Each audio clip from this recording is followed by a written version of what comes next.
just got thrown into this. So I'm a little nervous. Okay. Hello, my name is Courtney Whiteside. I am currently an undergraduate student here at the University of Guelph. I would like to welcome you to the College of Art Convocation ceremony this afternoon.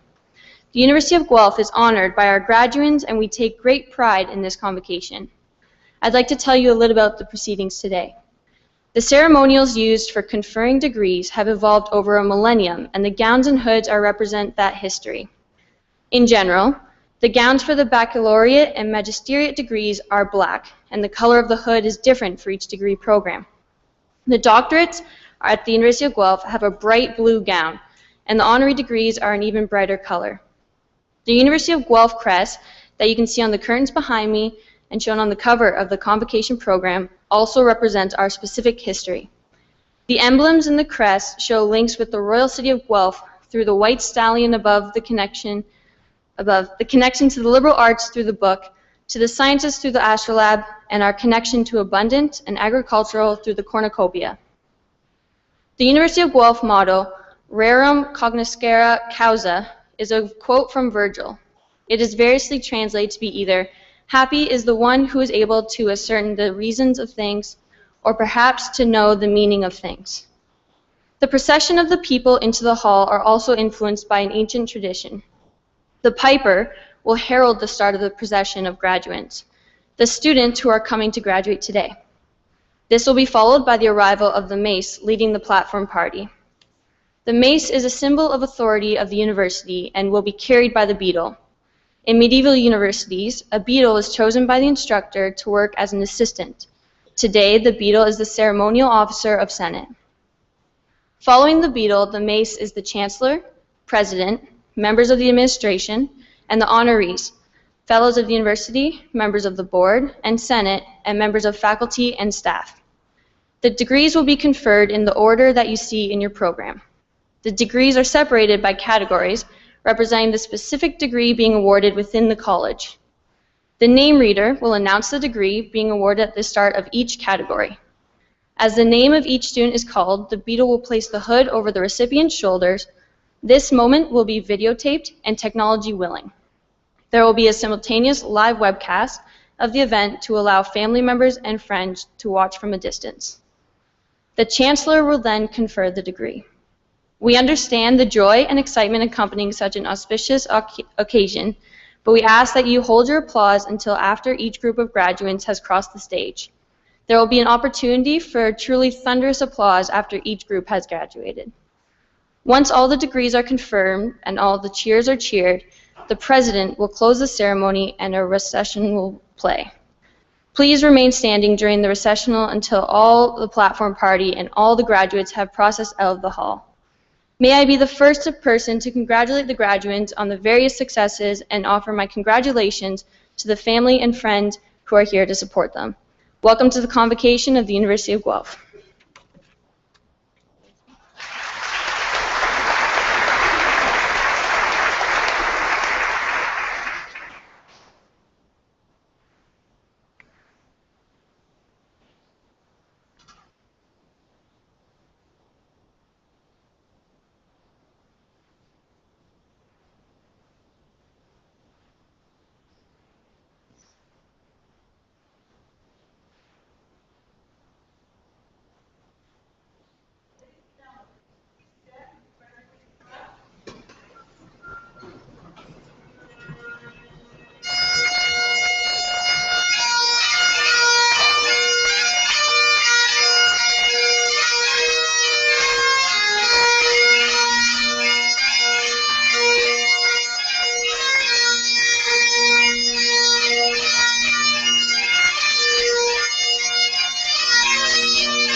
Oh, Canada, our home and native land, true patriot love, in all thy sons command. With glowing hearts we see thee rise, the true north, strong and free. From far and wide, O Canada, we stand on guard for thee. God, keep our land glorious and free. O Canada, we stand on guard for thee. O Canada, we stand on guard for thee.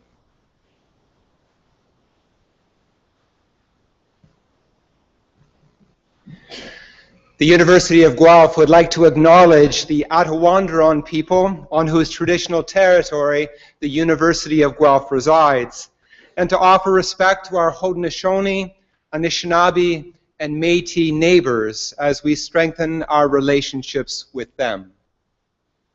Convocation is a time of gratitude, a time of thanksgiving, but also a time of great humility.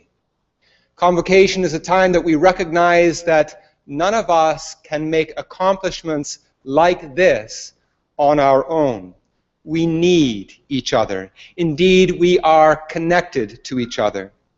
Our Indigenous brothers and sisters in this country and around the world recognize that much more readily than often we do as people from a Western civilization. The word Canada actually comes from an Algonquin word which means kanata, and it means village. It is a way of being, a way of recognizing that we are all connected, that we are all interconnected, that we are all interrelated.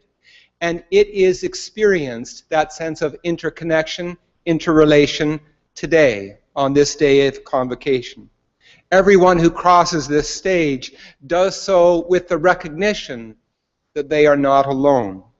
And so they and we give thanks for family and those who support us, not just as those people who say, you've had this great opportunity, we've paid for it, now don't blow it, but rather as those who love, support, care, and encourage. We give thanks to professors and those teachers, not as tyrants who are asking for yet another paper or another project, but rather as fellow human beings, elders, if you would, sharing their knowledge, their skill, their art, their wisdom. We give thanks for university support staff, including physical resources, not just as shadows who pass by without seeing or being seen, but rather as people who care about providing a safe and hospitable environment for living and for learning. And we give thanks for fellow students, not as competitors, but as compatriots on the journey, people who have nourished us, supported us, and encouraged us. Yes, today is a time of thanksgiving, of gratitude, and of humility. To all that is sacred to us, we give thanks in a spirit of love one to the other. Amen. And you may be seated.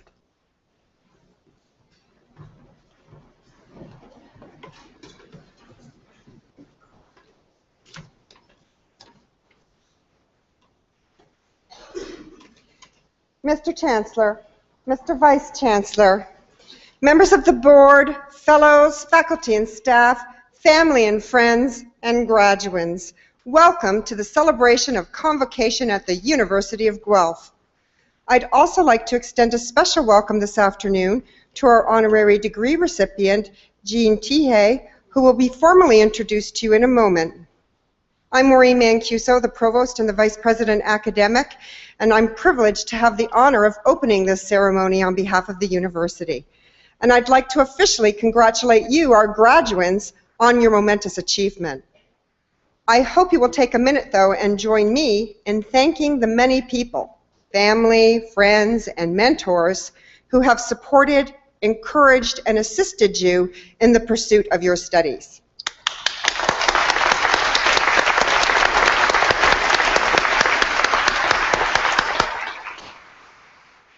Today, we mark the end of one chapter of your lives and the beginning of a new one.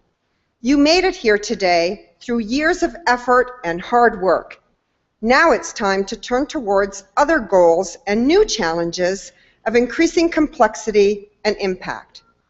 Your journey of learning did not begin here at Guelph, nor does it end here today. If anything, it builds upon your experiences of the last few years to become more arduous, more enlightening, more productive, and more fulfilling. You came here to develop the possibilities and resources of your own minds. You came here to change your lives, to devote some time to learning essential skills and acquiring knowledge, to challenge yourselves and extend your capabilities.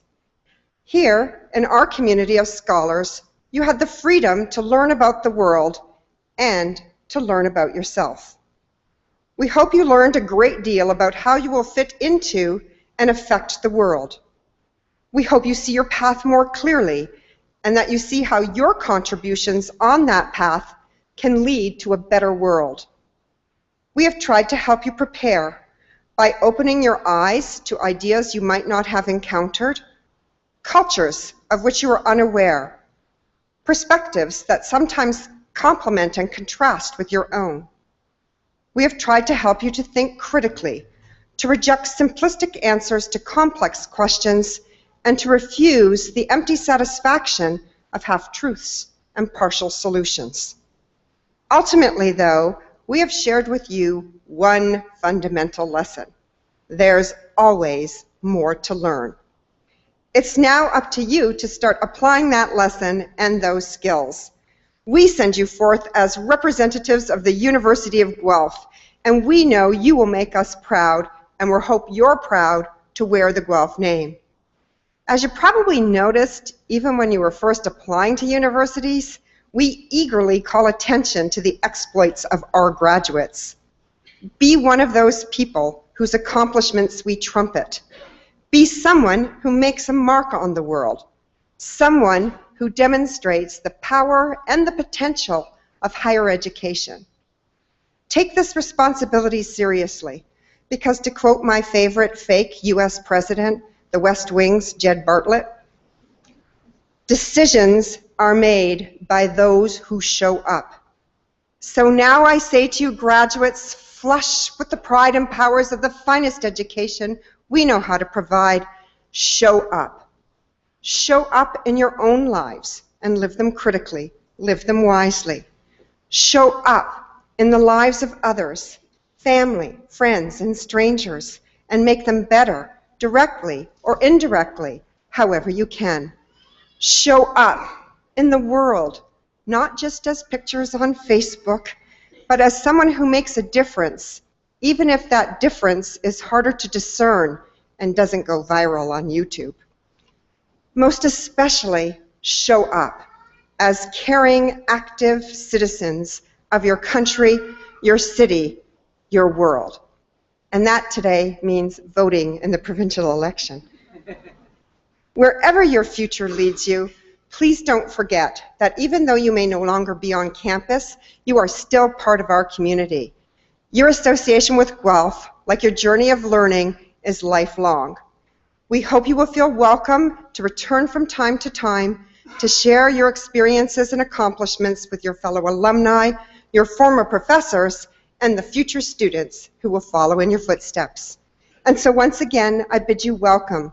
Enjoy this ceremony, take pride in what it represents, and remember all of those who have helped to make this day possible. I offer you my personal congratulations and every best wish.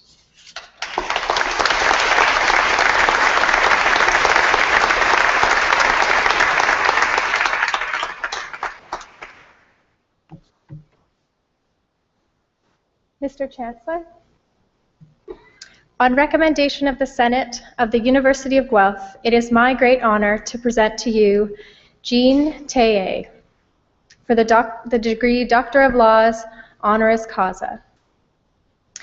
Ms. Jean Thayer is a Métis lawyer who is recognized both nationally and internationally for her impact on Aboriginal rights law in Canada. She is the great-grandniece of Louis Riel and follows his example in her devotion to advocating for and advancing the right of Métis and First Nations peoples. She was a professional dancer and visual artist before embarking on an illustrious legal career that has resulted in a number of milestones, including the landmark R.V. Powley case, in which the Supreme Court of Canada acknowledged the constitutional protection of Métis harvesting rights in Ontario. She has been involved in numerous significant treaty negotiations and is the founding president of the Métis Nation Lawyers Association and a founding member of the Métis Nation of Ontario. Jean Thayer is a strong advocate for Aboriginal education and lifelong learning. She has served on the Inspire Board of Directors since 2006 and is currently vice chair. Inspire is the largest supporter of Indigenous education outside of the federal government, having awarded more than $54 million to 16,000 First Nations, Inuit, and Métis recipients nationwide. Ms. Thayer frequently lectures in Canada and internationally about Aboriginal rights, identity, access to justice, and has been published in scholarly journals. Her dedication and commitment to the rights of Aboriginal people and communities was recognized in 2002 when she became the inaugural recipient of the Law Society of Upper Canada's Lincoln Alexander Award for her work as an Aboriginal role model and mentor. And again in 2012 when she received the Queen Elizabeth II Diamond Jubilee Medal. For her service, passion, and groundbreaking work in the areas of Aboriginal rights, community, education, the University of Guelph is proud to recognize Jean Thayer with the honorary degree. I ask you, Mr. Chancellor, to confer upon Jean Thayer the degree Doctorate of Laws, honoris causa. By the authority of the Senate of the University of Guelph, I admit you to the degree of Doctor of Laws. Congratulations, Jean. Thank you.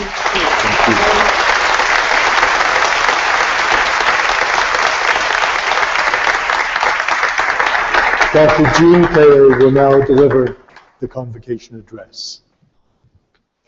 Good afternoon. Bonjour. Bonjour. Tansé. Those are all, some of those are Aboriginal languages. I want to begin the address by acknowledging my own Aboriginal roots. My paternal grandmother was Sarah Riel, and Sarah's father, my great-grandfather, was Louis Riel's younger brother. So Louis Riel is either my great-grand-uncle or I'm his great-grand-niece, whichever way you want to look down the chain. My work as an Aboriginal rights lawyer has been largely influenced by my decision to try to carve out some law for the Métis in this country. Law which until then just simply didn't exist. And I usually jokingly say that until our first Métis case went to the Supreme Court of Canada, we couldn't even get the janitor in the federal government to talk to us. It's a bit of an exaggeration, but not far off the mark. The world has changed since then. The governments in this country have decided that there really are Métis people here. There seemed to be a myth that when they hanged Louis Riel, they magically wiped out thousands of people. So I'm very proud to have been part of bringing the Métis back into the recognition of Canadian history. We aren't all dead. We didn't all die in 1885. So my decision to bring the Métis into legal institutions was a choice that I made very early on in my legal career. And it turned out to be one of the turning points of my life, but it wasn't the first turning point choice. In fact, law, as the citation noted, is my second career. I was sitting exactly where you are in the early 70s, and I had written the law school entrance exams, and I had auditioned for dance companies, and I was accepted by both. And I walked around in a daze for weeks trying to figure out what to do with my life. Which way do you want to go? And I have to tell you, my mother is here, but my parents hated both ideas, right? Okay, so you have to, you're all too young, but this was the early 70s, and in those days, there were very few women in law. In fact, there were very few women in professions, period. We were raised to be nurses or teachers, and you only did that until you got to your real job, which was to get married, because you see, we were all sent to university to find husbands. We weren't really sent there for an education. So the idea that I wanted a career of any kind was not exactly the idea. So, and as you might guess from the fact that now there are many women in the professions, we weren't very good at listening to the advice from the generation before. So we wanted careers, and I wanted to be a dancer and a lawyer, but I had to make a choice. So how to make it? My way is just, and I recommend it highly, to talk to everybody you know. Tell them what you're thinking about, ask your friends for advice, ask your aunts and uncles, talk to your grandmother, talk to the people next door. And so, but there were, after talking to everybody, there were two stories that really influenced me, and one was my neighbor that I used to babysit for. She told me that she and her husband, when they first got married, went up to Churchill, Manitoba to make a lot of money, to make their nest egg, and then they had enough for a down payment and they were going to come back down, buy a house, have kids. It's the same thing that many people do today to go to the oil sands, right? Young men go up to work and make money and come back with it. And they went up, they worked, they made their money, and they came back, and just as they came back, Ian turned to her and he said, "Margaret, let's go on a trip around the world. Let's just go for an adventure. Let's have an adventure before we settle down and have kids." And she said, no, we have the house, we want to buy the house, we want to settle down. And what she said to me many, many years later was she always regretted it. She lived her whole life regretting that they never did that she missed an opportunity to have that adventure that she thinks would have changed their lives.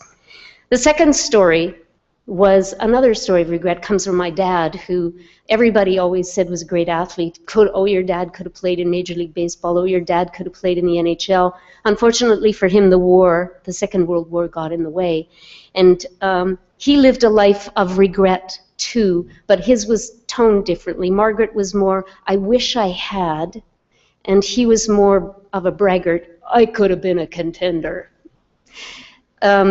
I decided, my choice was, I wasn't going to do any of those. I wasn't going to live a life of regret. I didn't want to look back when I was 40 and say, I wish I had, or I could have been. Now, I have to tell you that my choice was, okay, dancing is a professional athlete. You got to do it when you're young. I could be a lawyer when I was 40. I have to tell you, 40, when I was sitting where you are, was as old as I could imagine being, okay? So I did it. I decided to dive into the dance world, and I spent 20 years of what I consider the beautiful life. It was a glorious time. Being an artist is truly a great thing to do.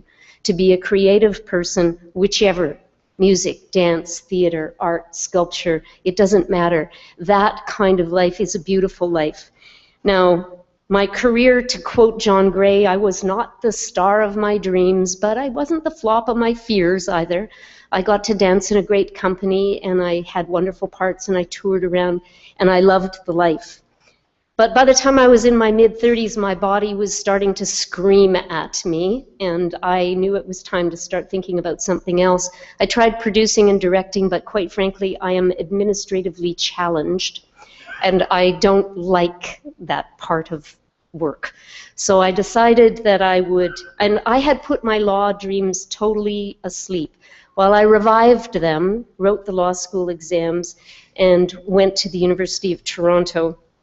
And it was an exciting time to be there. Meech Lake had just happened. The Charter of Rights and Freedoms was new. Aboriginal rights since 1985 was a brand new field of law, and it was in the middle of the Charlottetown round of discussions. So everybody was talking about what do we want our society to be and how do we make it that way.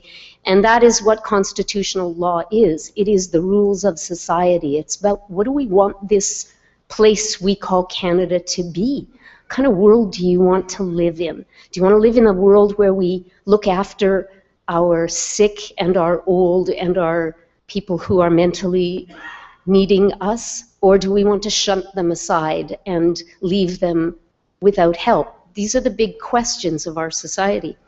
So I made a choice to invest some of my energy in the institution and in institutions, period, because if I can impress upon you something, it is to say that institutions are incredibly important in this society. This is an institution, this university, but the idea of university, of schooling, of education, that's an institution that's important. And my decision was to invest every year, give something to the institutions that I was in. And this is influenced by one of my Uncle Roger, who was a navigator in the Second World War, shot down over France, spent time in a prisoner of war camp. But he made perhaps a gesture that I think is maybe the most romantic gesture I've ever heard of.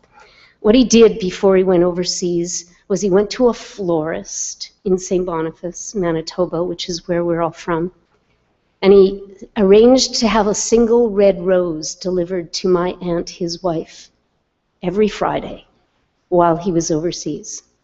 Now, he was shot down and missing in action for 2 years. She didn't know if he was alive or dead, but that rose kept coming every week. It was his gesture of faith in her, in their love, and that he would come back.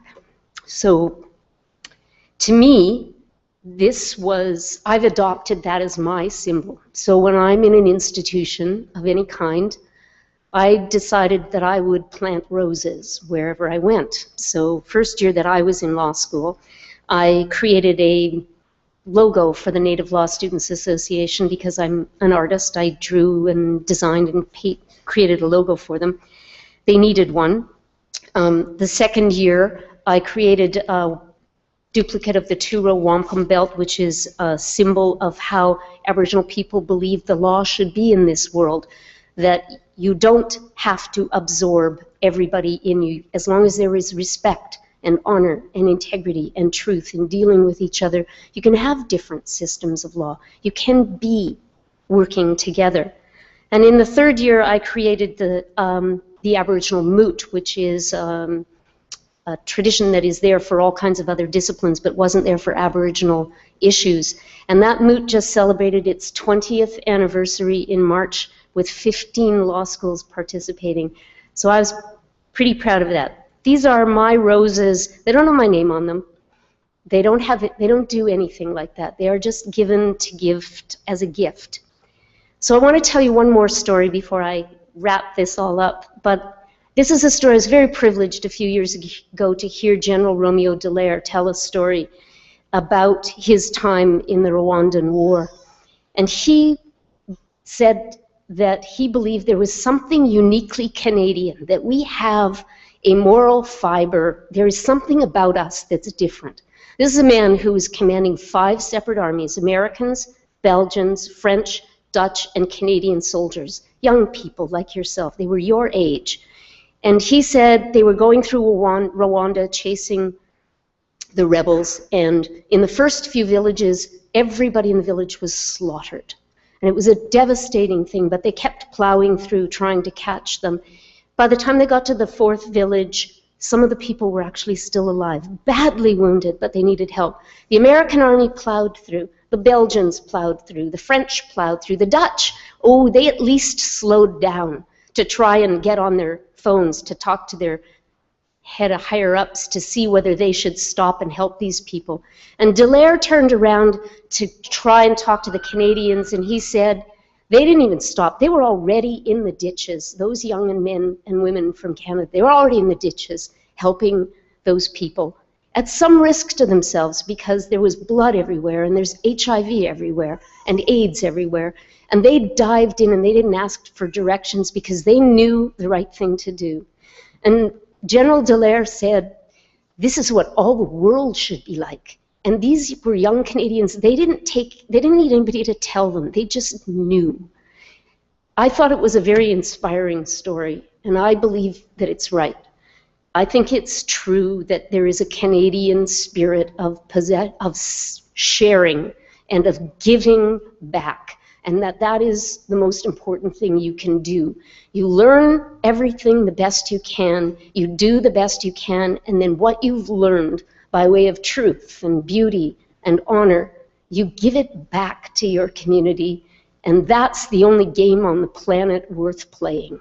Everything else is just a simple way of living. If you give it back, it will pay back to you. So I say to you at this turning point in your lives, where you're going to make decisions, big decisions, about where you go and what you do.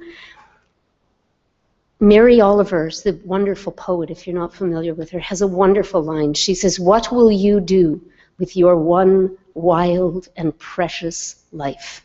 And I ask you to ask yourself that, and I urge you, because I think you are the best of our best sitting here. You are, truly.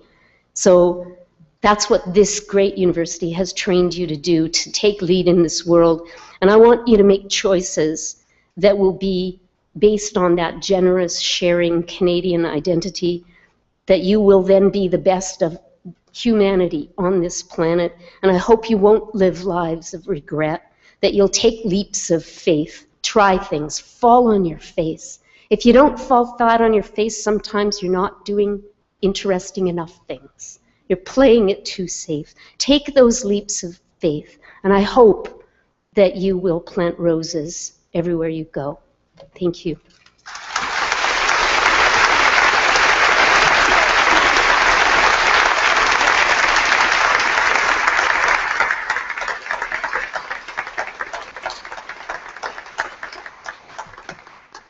Thank you, Jean, for those personal and inspiring words.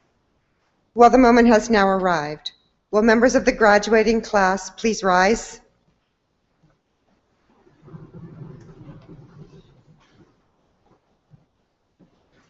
Mr. Chancellor, I have the honor to present to you these scholars who have fulfilled the statutory requirements laid down by the Senate of the University of Guelph that they may be admitted to their various and several degrees.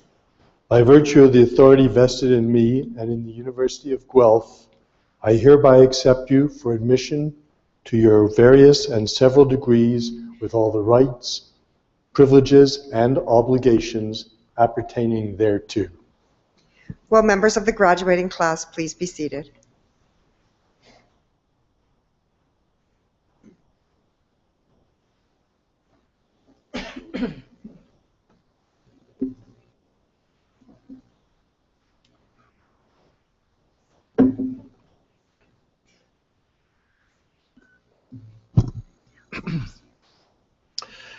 All right, the moment is here. They've finally made it this far. You're going to be very excited, but could I ask you to hold your applause, please, till after each of the three groups has gone by. However, should you wish to leap in the air and yell, hallelujah, or oh, thank God at last, or something like that, or hug your neighbor, that's all quite acceptable. Mr. Chancellor, I have the honor to present to you these scholars from the College of Arts that they may be admitted to the degree of Bachelor of Arts Honors Program. Sean Peter Abraham.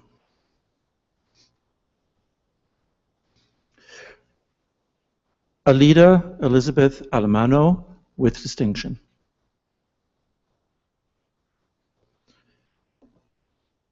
Nicole Marie Johanne Alonso de Mesa with distinction. Haley Arts.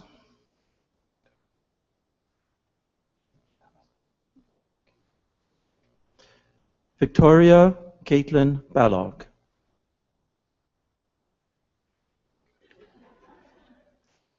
Taylor Alexandra Barker.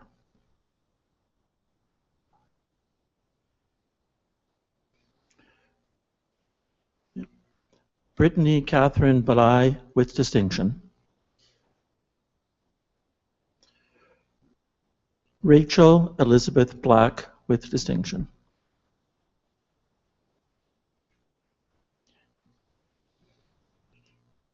Madeline Broderick.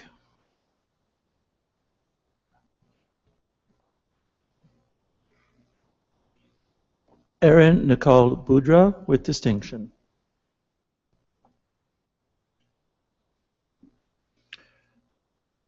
Kathleen Jacqueline Burke.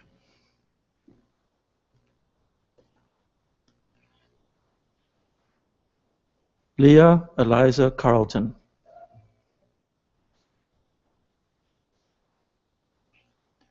Stephanie Diane Cascanet with distinction.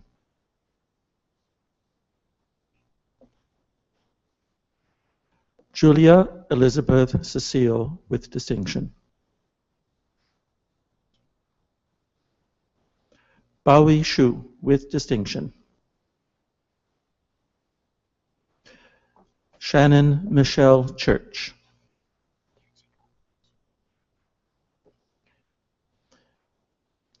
Mia Chakovich.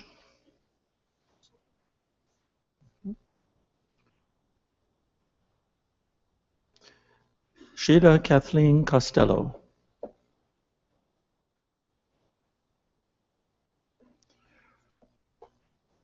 Holly Elise Cotton.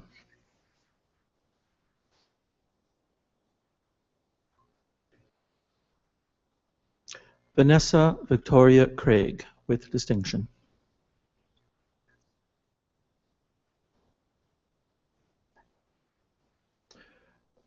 Nicole Duarte da Costa.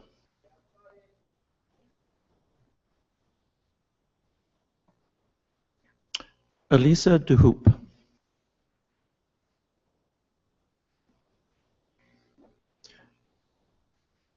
Adrian Lisa DiCarlo.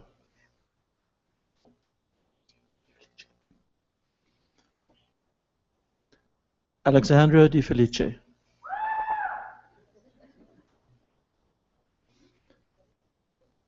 Madeline Bernadette Rose Donnelly.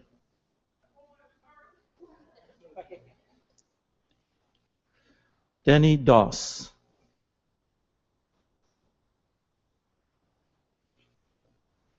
Jenna Ecclestone.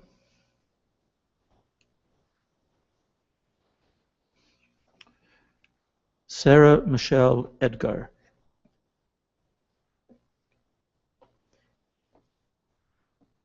Emily Ann Egan.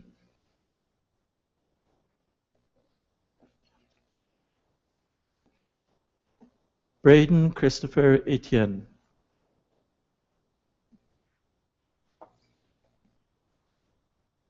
Jocelyn Fletcher with distinction.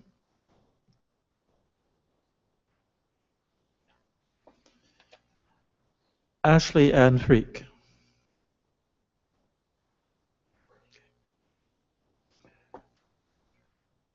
Jordan Lorne Fry.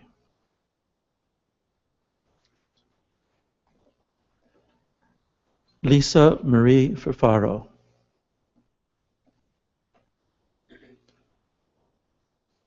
Corinne Jennifer Graham.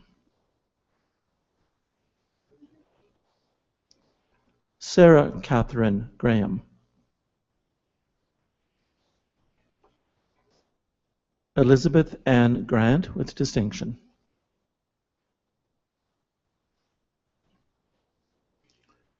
Sabrina Christine Kathleen Grooms.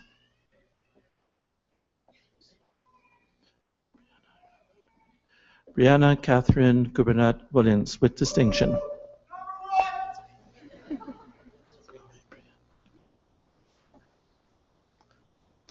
Chloe Brianne Holman.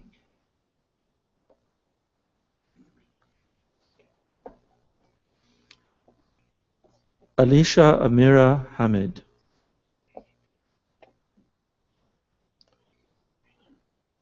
Mariah Alana Hamilton. Alexandra Hare with distinction.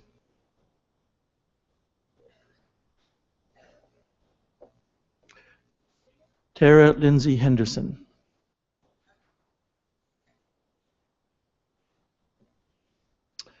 Elisa Patricia Henry.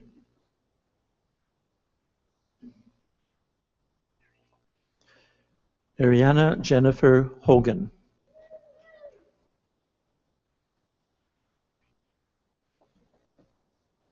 Deanna Jean Hope.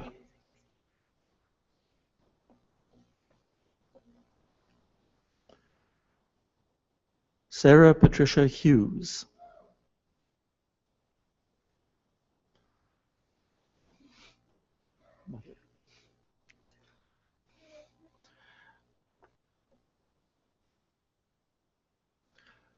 Lauren Grace Irwin.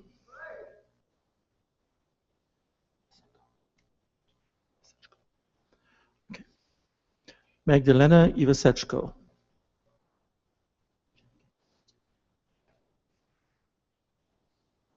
Avery Emma Reyes Jenikins.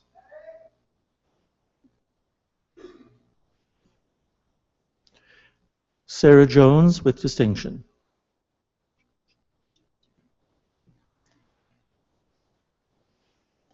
Kelsey Lynn Jovicevich with distinction.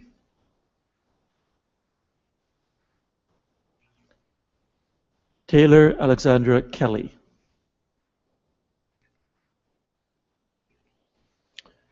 Alexandra Nora Kennedy.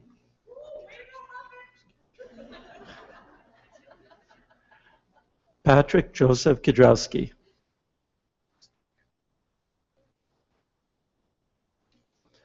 Michael Kusi.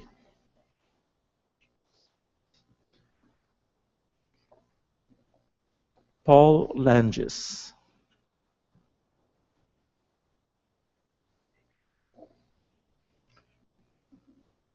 Jacqueline Elizabeth Lewis.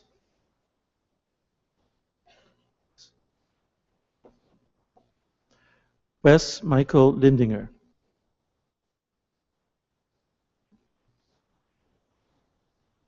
Kennedy Aaron McDonald. Stephanie Marks.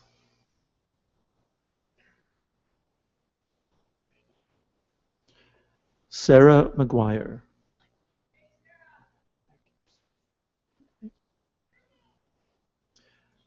Anya Merkis with distinction.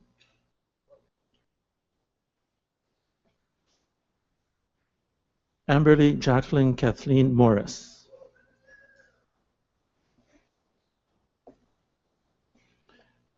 David Mulligan.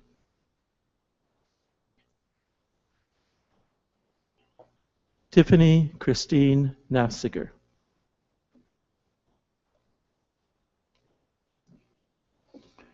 Juliana Catherine Oregon.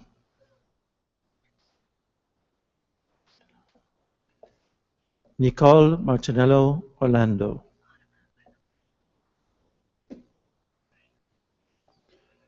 Alyssa Maria Ottema with distinction.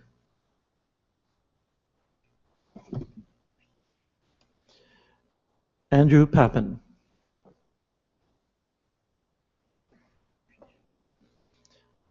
Ashley Amanda Passmore.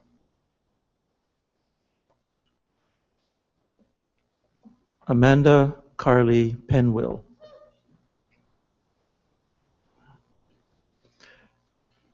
Jasmine Joan Marie Pettigrew.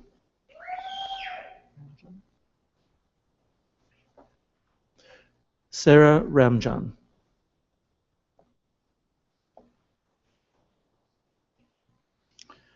Mika Lauren Hill Rodenberg with distinction.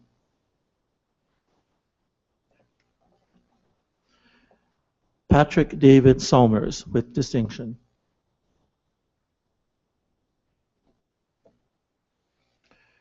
Sarah Maria Ferrara Savage.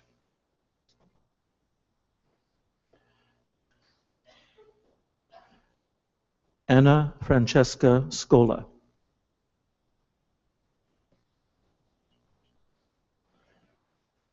Patrick McKay Segsworth.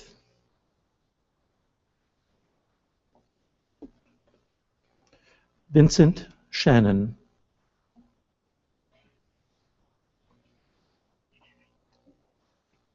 Albert Donald Simpson with distinction.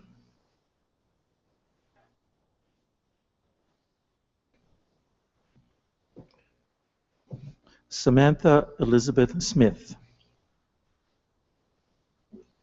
Okay. Rebecca Ellen Smithers.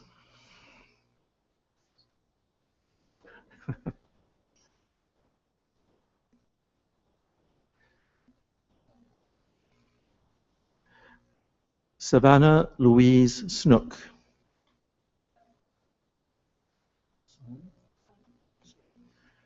Okay, go ahead. Joy Son.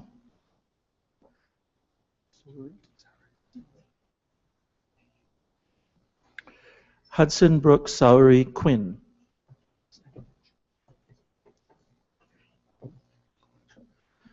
Kelsey Stankovich.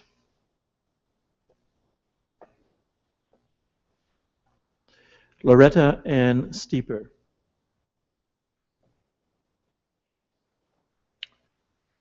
Hava Steinmetz Kumbo with distinction.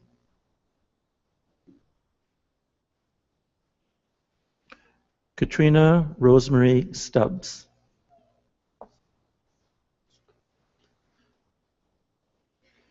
Michelle Helen Succo.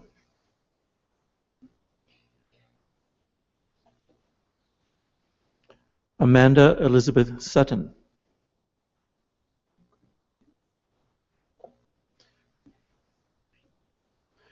Cleo Francis Vaillancourt with distinction.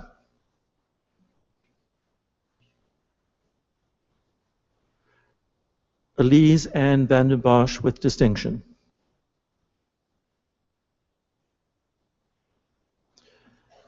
Jessica Deanne Watkin.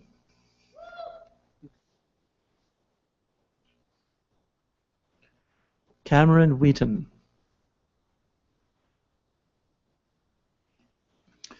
Hillary Donna Verbenna White with distinction.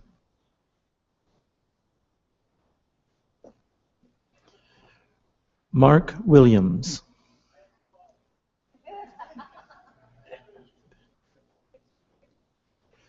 Samantha Page Walkensberg.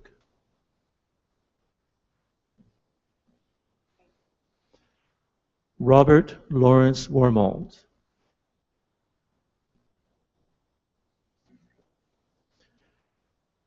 Darren Joseph Wright.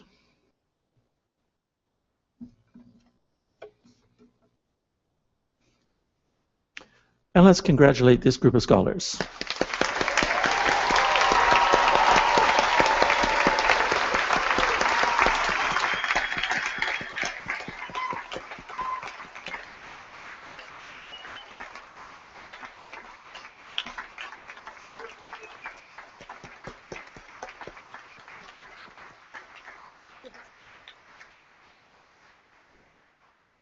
Mr. Chancellor, I have the honor to present to you these scholars from the College of Arts that they may be admitted to the degree of Bachelor of Arts General Program. Alison Arkell.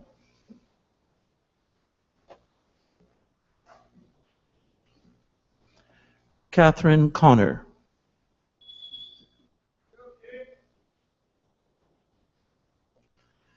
Shelby Cook.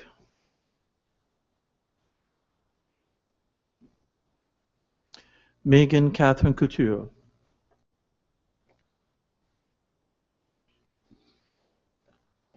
Christopher Benjamin Deacon.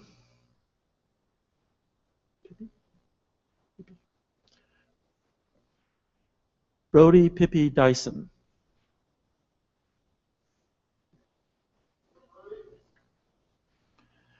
Gregory Douglas Ecclestone.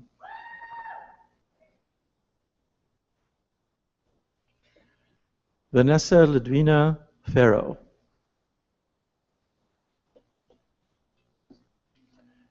Sarah Flaherty.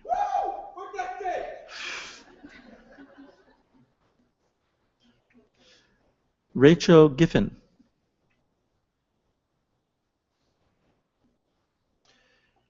Melanie Elizabeth Grant.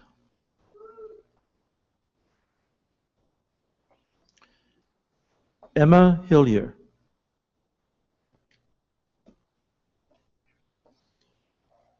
Melissa Hughes.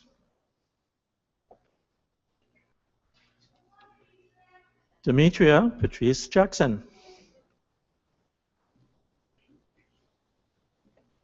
Sarah Hermina Kroll with distinction.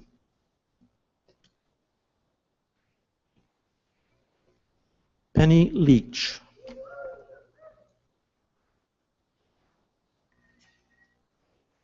Filippo Livingston.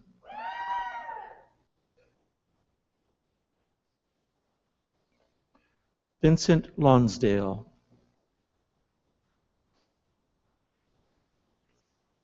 Ross William John McBeath.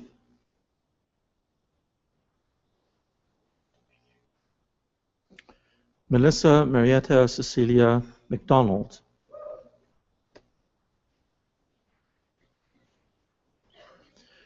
Brian Charles Edward Marks. Raha Nazad Medhat.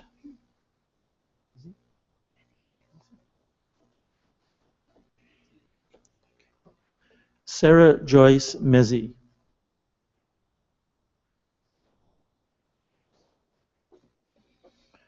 Kimoy Roxanne Morrison.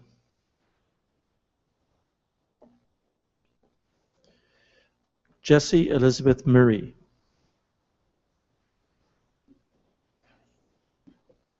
Michelle Paul.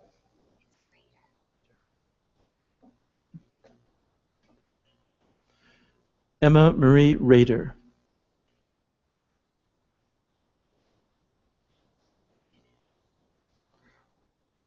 Megan Lee Russell.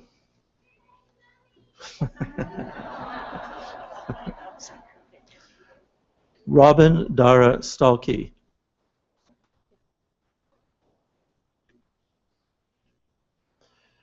Rebecca Marie Safran.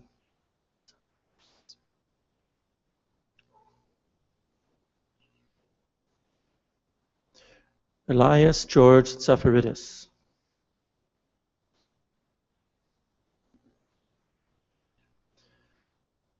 Mary Teresa Visser Kerr.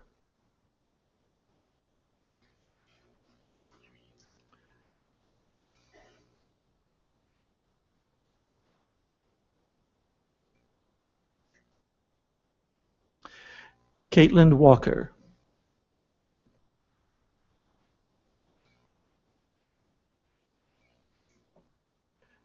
Sydney Diane Whalen.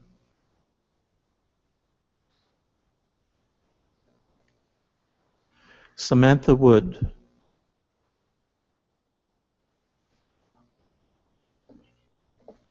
Robin Marie Rona.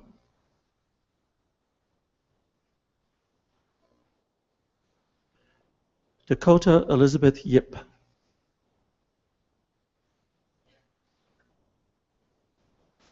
Brian Douglas Young.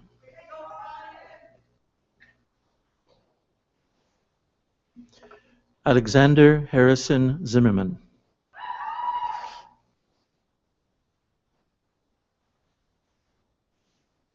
And let us congratulate this second group of scholars.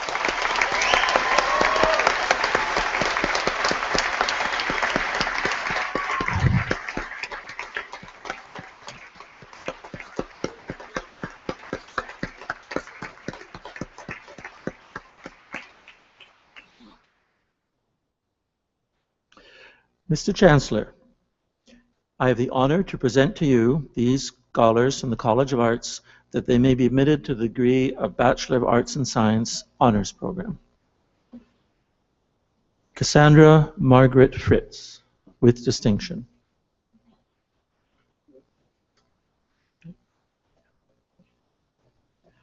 Ma Young Han.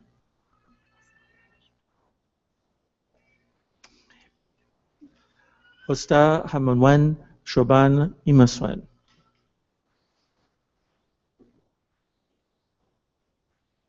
Ashley Cronenfeld.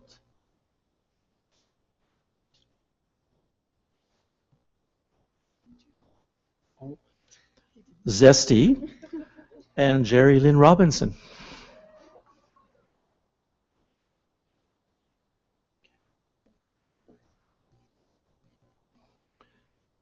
Daisy Carolino Trujillo Leon.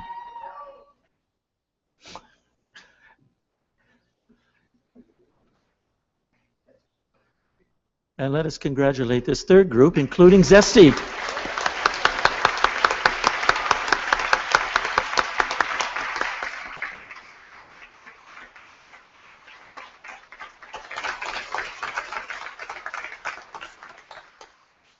How about give it up one more time for the dean, who did a great job with all the names.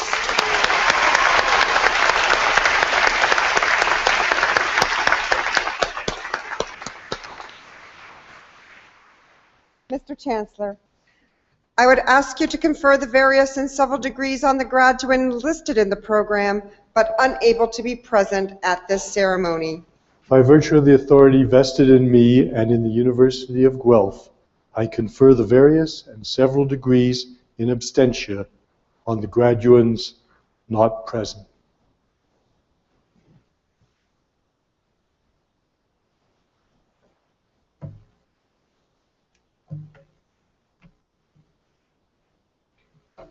Mr. Chancellor,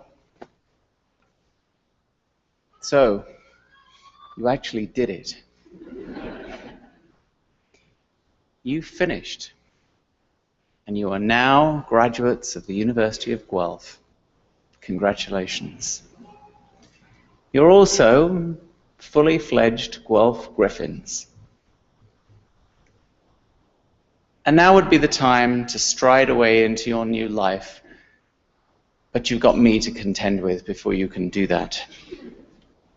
And I'd just like to spend a few minutes reflecting with you on what it means to be a Griffin. What does it mean that you take away from here? Well, I hope you take away a great deal of knowledge. Not the precise information that you needed to be able to pass those papers and exams, because I suspect that much of that has already evaporated. What I hope is that you have learned what it means to be a critical, aware, and caring citizen. An individual who can actually take information and generate knowledge and wisdom. Someone who cares about the planet and the people around you. A person who knows how to do things. A person who wants to change lives and improve life. As parting, I would like to give you some advice, and I'm going to suggest that you might think about the Griffin Code. It's a way, perhaps, of helping you identify how you can make a difference, not only in your own lives, but in the lives of others. So I have a mantra to help. A list of words, all starting with the letter L, that I hope will both help define you, but perhaps, more importantly, help sustain you on those days when you feel less confident. Because let me assure you that all of us, no matter who we are, no matter how successful we appear to be, we all have days, we all have moments when doubts creep in and you wonder whether it was worth it. So here are 7 L's to think about. Number 1, live. Live life to the fullest, every single moment of it. Push yourselves to do something new. Try everything, at least once. You'll never know whether you really like it or not if you don't try. And you might just find that it is incredible fun, or at least you'll have a funny story to tell people about the silly thing that you tried to do. So live. The second is laugh. Laugh at yourself and others. Nothing should ever be too serious for you not to find something to laugh about. When I first started to work in the refugee camps in Kenya, I was really puzzled. Despite the fact that these people have nothing, absolutely nothing, and that I was looking into the faces that were a mere facade over deep and unimaginable sadness and tragedy in their own lives, these people laugh. Why would they do that? And then I realized they laugh in the face of adversity to chase away gloom and to defy despair. They laugh to make their lives better and the lives of other people. So live, laugh, and the third is learn. Never stop learning. Only by being alert to the changing world around you, by being flexible and alive to possibilities, and taking the time really to learn about a situation, will you ever be able to live a life that is filled with possibilities, change, and hope. So live, laugh, learn, listen. Only by truly listening to others will you really understand what is going on in this world. But don't just listen to them. Listen to your own heart. Deep down, we all have a passion. We all have a voice, a moral compass, a sense of what is right or wrong, what makes us happy or sad. Listen to that heart and work tirelessly to hear the beatings of its rhythm and the pulse of others, to know how to act with courage and commitment. So live, laugh, learn, listen, and leave. Know when it is time to go. Know when it is time to move on and leave others behind to take up your work. Have confidence that the footprints you leave behind will make a difference, especially if you've done your job well. Those prints will be an indelible mark on the lives of others, and the shifting sands of time will not wash them away, but create a permanent memento of what you have done, what you have achieved, but through the lives of others. Live, laugh, learn, listen, leave. And we all need the sixth one, luck. All of us require that special piece of magic to see and seize the opportunities before us. But we need to be on the lookout for them. They happen all the time, but they're often disguised in work. William Jefferson once said, opportunities, I think his word for luck, usually comes dressed in overalls. He was trying to say that you have to put effort into your own life in order to create the luck. Live, laugh, learn, listen, leave, luck. And the last one, I'm going to leave that to a demonstration. I'm going to ask the graduating class to stand up and turn round and face the people who have provided you with the seventh L and give them a huge round of applause for what they've done.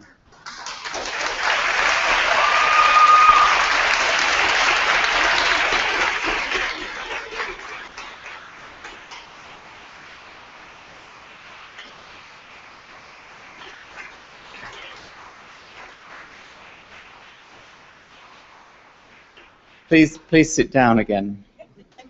I don't know if you noticed, but there was a beautiful experiment in human behavior. You stood up and turned round, and some of you went like this, and the people on the other side went like this back. And then it became like this, until there were people waving to each other. That's the seventh L. So now that you are a fully fledged griffin, go out and take on this world. because we really need you. In a world that is riven by injustice, that is challenged by dogma and prejudice and disadvantage, our absolute hope is in you. Do something. Do something. I don't care whether you decide to take on one of the leadership roles in dealing with some of these daunting challenges. And perhaps there will be one or two of you that do that. But I'm going to ask you to do something much more important. And that is to ask each and every one of you to make a commitment now that every day for the rest of your lives, you will seek to improve the life of at least one other person. And how do you do that? Well, it's actually really simple. Do you remember that little experiment? Humans are very strange animals, but there is something that distinguishes us from all other animals. And that is that if you smile at a human being, no matter how grumpy or miserable or sad or depressed they are, or angry, if you keep smiling, just as you're doing, people smile back. And in doing so, you improve their life at a simple stroke. Find ways to include people of all ages and stages, all genders and races, in everything that we do to make this a better planet. So, take your parchment. Take the values and ideals that you have learned here. Take your friendships that will last a lifetime. And armed with your Griffin code, get out of here. Those of us that are left behind will be watching you with great pride. But before you go, I have a real favor to ask. You absolutely represent the future, and I would like a memento of that by taking a selfie. If I can make this thing work, by taking a selfie that will include you, so that I can remember that I've had a hand in your future. Thank you. Just excuse me a moment.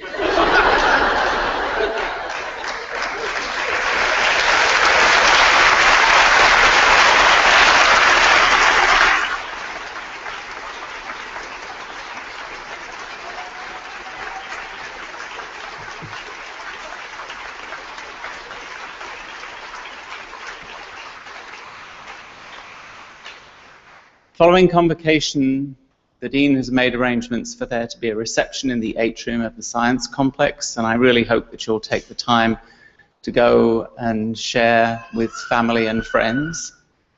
Please take lots of pictures. Yesterday, the weather people promised that it was going to be a deluge all day, and it wasn't. And today, they promised again that we would be besieged by rain, and so far, it hasn't. So go outside and take lots of pictures, because those will become the memories that you will bring back time and time again. And when you come back at Alumni Weekend, as we will have people doing in a couple of weekends' time, you'll be able to bring out those pictures and look at them and gaze upon what you looked like as you walked across this stage. And we're going to have people this Alumni Weekend come back who are actually 60 years since they graduated.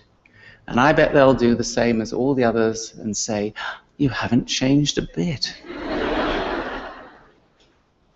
But in the interim, you'll be able to laugh about why did you wear your hair so long so it got trapped in your hood and you had to flick it out? Was I really that silly that I used those incredibly high-heeled shoes to try and walk across the stage, which was so painful, and that I don't normally wear at all? And I'm not sure what the girls are going to be saying. Take lots of pictures, because they will be the memories that will bind in your brain of being at the University of Guelph. Before you go, though, today, please remember to return your gowns, either in the tent behind where you got them from or over in the science complex. You can drop them off there. And one more favor. We're doing 20 of these ceremonies this week, so there is a mass of people waiting in that direction to come into the room, and I want to preserve the future by allowing you to escape alive. So when the procession has left the stage, would you mind leaving by these doors, and then you won't be crushed by the tsunami of people coming in from behind. I celebrate and salute your successes, and I wish you every success in the future. Thank you.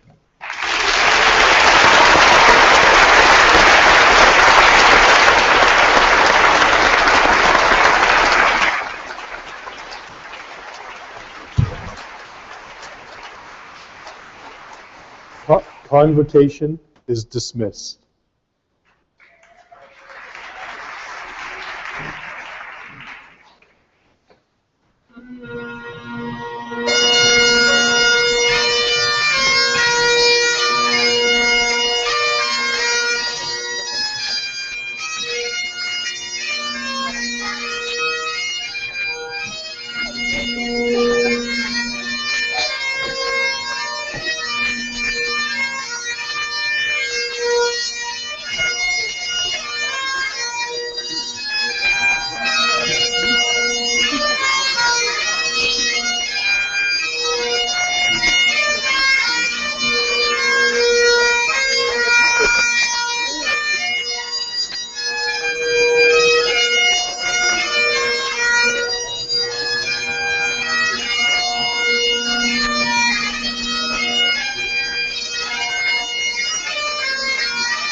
Families, friends, and graduates, I hope you enjoyed the ceremony. And please take time to enjoy yourselves.